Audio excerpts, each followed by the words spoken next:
not having children and not having a partner, I still wouldn't want the wrong partner. That's a great point for people to hear.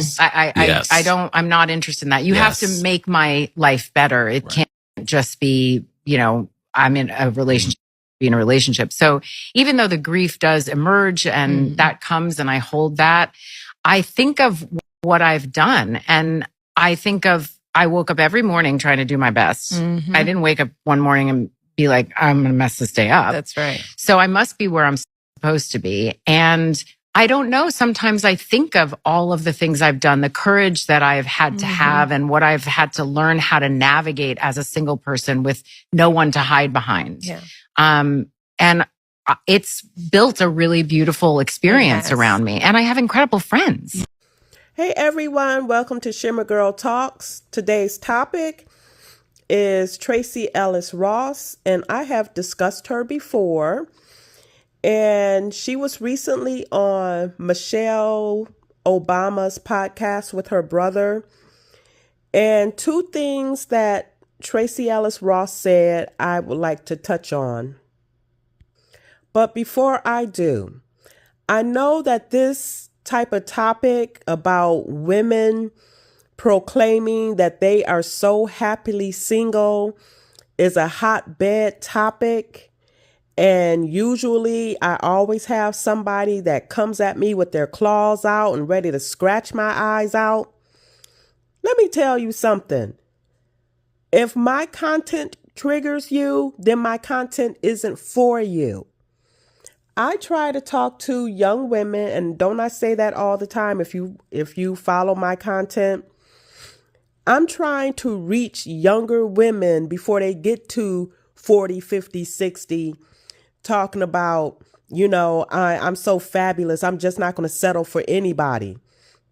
When you can meet that nice man and build your life with him, and you can get to the status that you want later in your marriage. It could be 5 years, it could be 10 years, it could be sooner than that.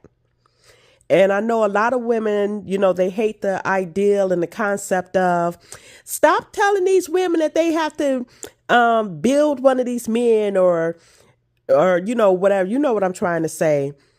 The problem is with a lot of women, particularly in our community, they don't know how to pick a good man.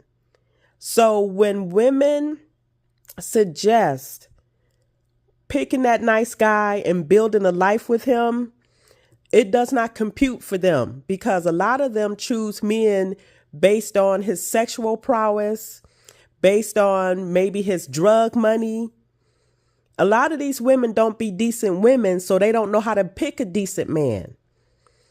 So young ladies, this is why I tell y'all to get out the sisterhood, because they're going to keep on having y'all going in a repeat cycle of singleness because they don't know how to break out of it themselves. Now, going to Miss Tracee Ross, she's one of my favorite actresses. I think she's quirky and, she's always silly and goofy. I follow her on Instagram. So this is not, me trying to shame her or shade her or whatever.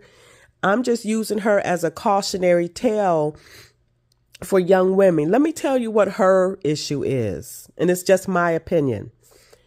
Miss Ross Ellis is one of those pretty girl privileged women.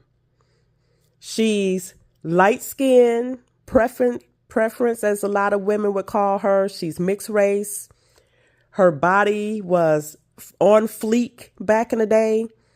And for a woman in her 50s, her body is still banging. So she thought that light skin and that body and that straight hair, that's one thing I forgot to mention. Well, it's curly, but y'all, if you're black, She thought that was going to be the pull to get her the richest, handsomest man in creation. But now what I'm realizing about her is she's a feminist.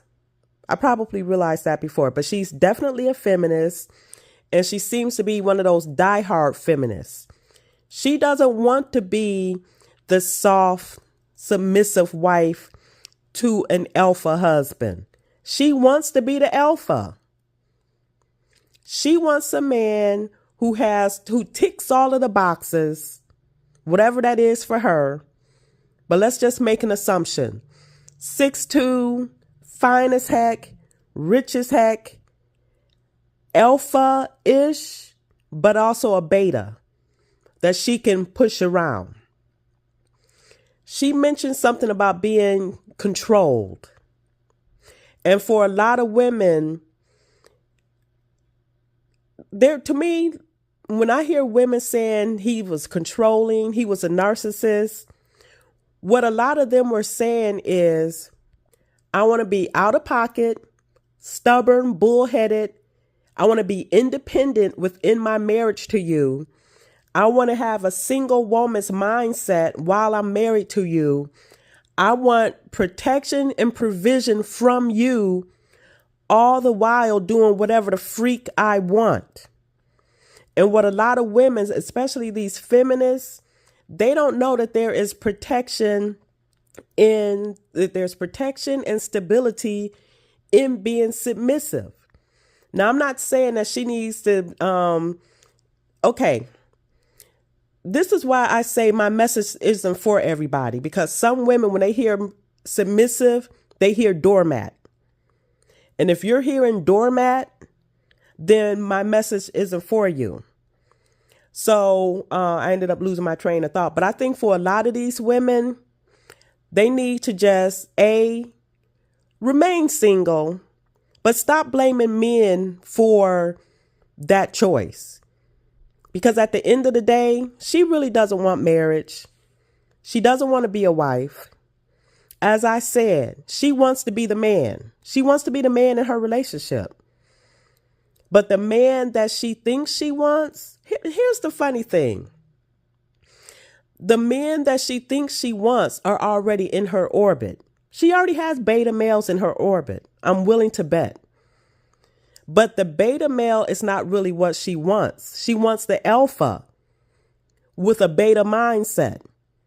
And a man that's an alpha, he is not going to allow himself to just be walked over and told that, to be bossed around or henpicked by his woman, especially if he is the one footing the bills for everything. She's got money. It's clear. But she wants a man that's got even more money than her while she's strong and independent. And a man who is on his purpose, who wants a wife, like the true definition of a wife, a helpmeet, he's not trying to be with boss babe Betty. And something else, and I don't think that I captured it, that she mentioned was, the older men tend to be more controlling and this, that, and the other, whereas the younger men are more gender fluid. That's some feminist alphabet community mumbo jumbo. Of course, the younger men are going to be like that because they've been indoctrinated to be like that. The men under the age of 40, they've been indoctrinated for the past 40 years. So, yeah, she could get a younger man that's going to love to be on her body and maybe look good on her arm because he's fine. But is he going to give her that financial protection? Is he going to be an alpha male for her? And the irony is, as I mentioned before, she wants an alpha male, but she doesn't want an alpha male. That's the problem with a lot of these feminists. They talk out of both sides of their mouth.